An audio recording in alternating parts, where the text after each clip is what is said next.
আর যতই শান্তির পক্ষে থাকুক না কেন, আজকে যদি নিউক্লিয়ার অ্যাটাক হয় পরোক্ষভাবে তো এসে পুরোপুরি অর্থনীতি ধসে যাবে বিশ্বের।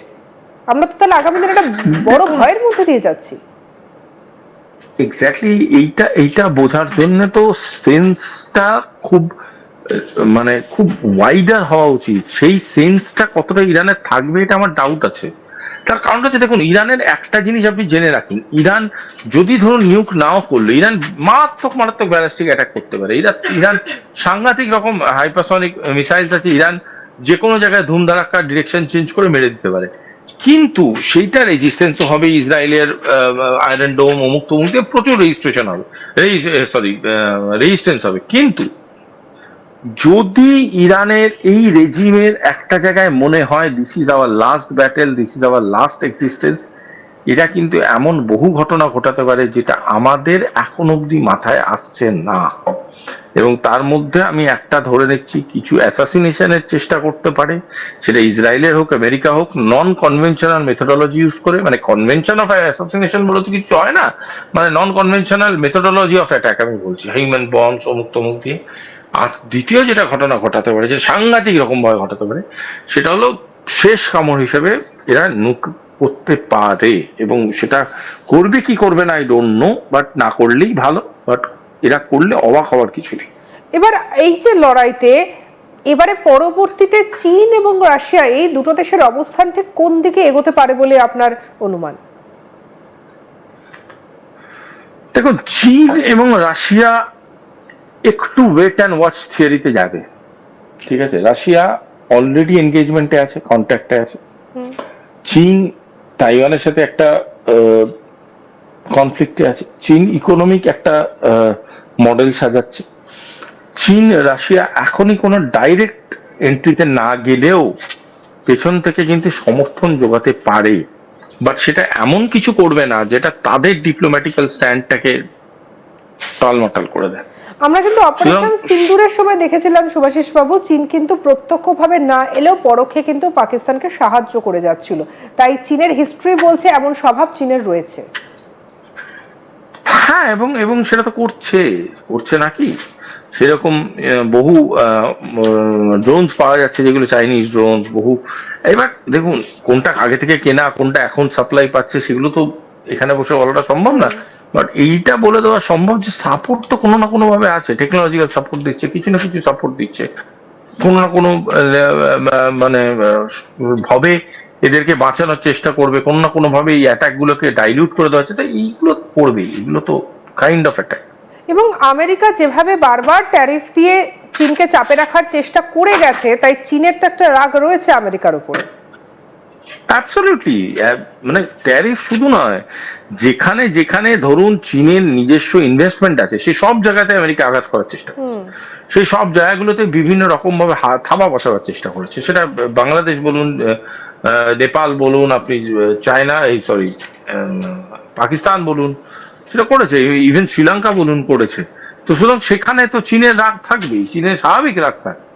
এবং সে কারণে চীন অর্থনৈতিকভাবে আমেরিকাকে বিপর্যস্ত করতে চায় এবং তার চেষ্টাও করবেও আগামী দিনে। এই পরিস্থিতিতে সেইটা করবে নাকি সামরিক কোনো এনগেজমেন্টে যাবে, সেটাই দেখার বিষয়। অবশ্যই। তবে এই সবের মধ্যে আপনাদেরকে না আরো বেশ কিছু ছবি আমরা দেখাবো। আমরা তো আন্তর্জাতিক সম্পর্কগুলো নিয়ে আলোচনা করছি, ভারতের অভ্যন্তরের বেশ কিছু ছবি। ইরানের সর্বোচ্চ নেতা মারা গেছেন নাকি এটা একটা ন্যারেটিভ ছড়ানো হয়েছে, সেটা তো অনেক পরের কথা। কিন্তু ভারতের মধ্যে পরিস্থিতিটা কি জানেন? শ্রীনগর এবং লখনৌয়ের ছবিটা দেখাবো। চলুন আগে ছবিটা দেখাই, তারপরে বলছি যে কি হয়েছে। দেখুন, ছবি দেখুন, খামেনির মারা যাওয়ার খবরে ইরানের একজন সর্বোচ্চ নেতা মারা গেছে বলে আমাদের দেশে এ কেমন ছবি? শ্রীনগর বললে জম্মু কাশ্মীর বললে আমাদের মনে পড়ে যায় প্যাহেলগামের কথা, আমাদের মনে পড়ে যায়।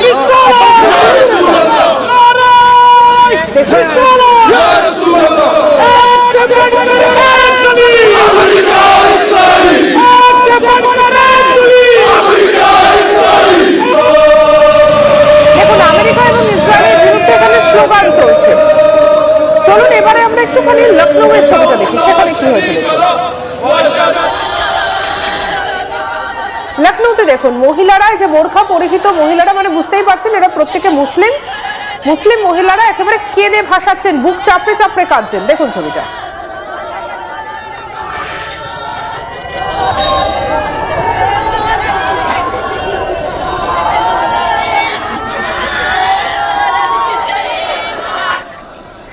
এবারে দেখুন কালো পতাকা তোলা হচ্ছে। কোথায় হচ্ছে? আমাদের দেশে, লখনৌয়ের ছবি আপনারা দেখছেন। সত্যি ভাবা যায়। এখানে আরো একটা ছবি আপনাদেরকে দেখাচ্ছি, দেখুন একেবারে ধর্নায় বসে প্রোটেস্ট শুরু করে দিয়েছেন মুসলিম ধর্মাবলম্বী মানুষজন। লখনৌয়ের ছবি আপনাদেরকে দেখাচ্ছি, দেখুন। পরপর বেশ কয়েকটা ছবি আপনাদেরকে দেখালাম, আলোচনা করছি। শুভাশিস ব্যানার্জি আমাদের সঙ্গে রয়েছেন। শুভাশিস বাবু, কিভাবে ব্যাখ্যা করবেন? ভাবতে অবাক লাগে, এটা আমাদের দেশের ছবি। না, আমাদের দেশে তো লোকেদের দম বন্ধ করা পরিবেশ। আমাদের দেশে তো আমাদের কেন্দ্র সরকারের ডিক্টেটরশিপ চলছে। আমাদের দেশে তো মুক্ত চেতনা, মুক্ত কথাবার্তা বলা যায় না। আমাদের দেশে প্রতিবাদ প্রতিরোধ করা যায় না। আমার কাছে খুব পয়েন্টটা ক্লিয়ার যে এই যে খামেনি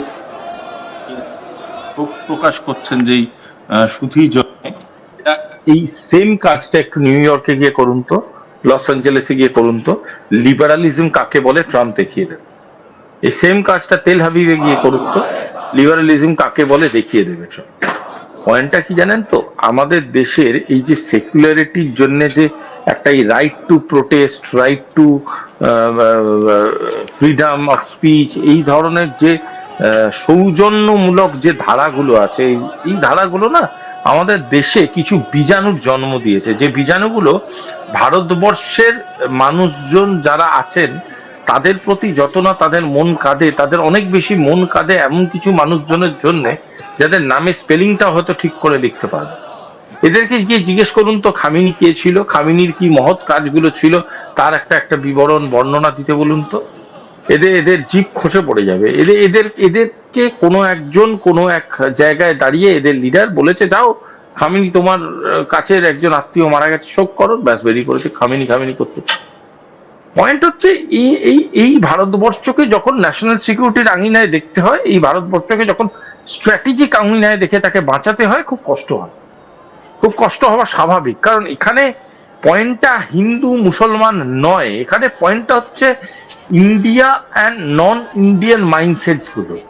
এদের বুক ফেটে যায় খামিনির মৃত্যুর খবর। সুভাষবাবু একটা কথা বলুন, কি সম্পর্ক ইরানের একজন ধর্মীয় নেতা তার মারা যাওয়ার খবরে ভারতবর্ষের মুসলিমদের কি? তারা তো ইরানি নয় তো।